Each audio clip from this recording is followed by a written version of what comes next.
WLNS is here for you with 6 News at 11. It's being called the greatest advance in veterans health care in decades, and it just passed the Senate. It's our top story at 11.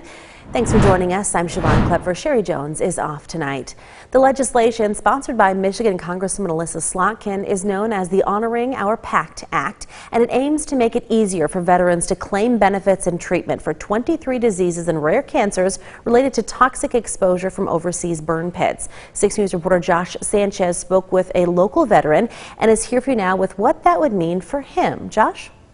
Veteran advocacy groups and sponsors of the bill have called burn pit toxins the Agent Orange of the post-9/11 generation. With legislation inching closer to the president's desk, vets from Washington to here at home are calling it a step in the right direction.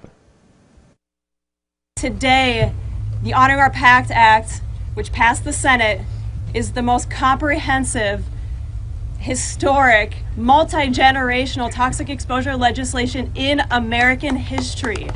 Veterans and their supporters praise the Senate's passage of bills aiming to cover ailments from burn pits and study the health consequences from the practice. The bill as amended is passed. A practice that Lansing native Philip Button knows too well. We didn't know much about it except, they burn stuff and some of the smells came out of there like wasn't your typical burning stuff. Button says he was deployed with the Michigan National Guard unit back in 2008 in Iraq. While overseas, he spent several hour shifts in a security tower near a burn pit. He's been trying to get help from the Department of Veterans Affairs for breathing issues, but says it's an uphill battle. The lady told me, she's like, well, that's not a claimable issue because, it's not, as they said, it's not combat related. You're thinking to yourself, like, I was there, I know what I saw. And they're like, no, that never happened.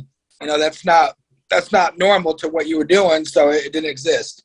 The act will require an overhaul on how the Department of Veteran Affairs reviews burn pit exposure claims. The burden proof would be moved from vets by having the department presumed certain illnesses and certain patient groups are service-related. Button says the promises of the act are reassuring, but he'll believe it when he sees it. If they can back up their words with actions, that would be, like, for some guys, a giant weight lifts off their chest. Again, the act passed the Senate. It's now moving on to the House, which is expected to act quickly on it. And earlier today, President Biden released a statement praising the vote and saying he would sign it as soon as it reaches his desk. Siobhan, back to you.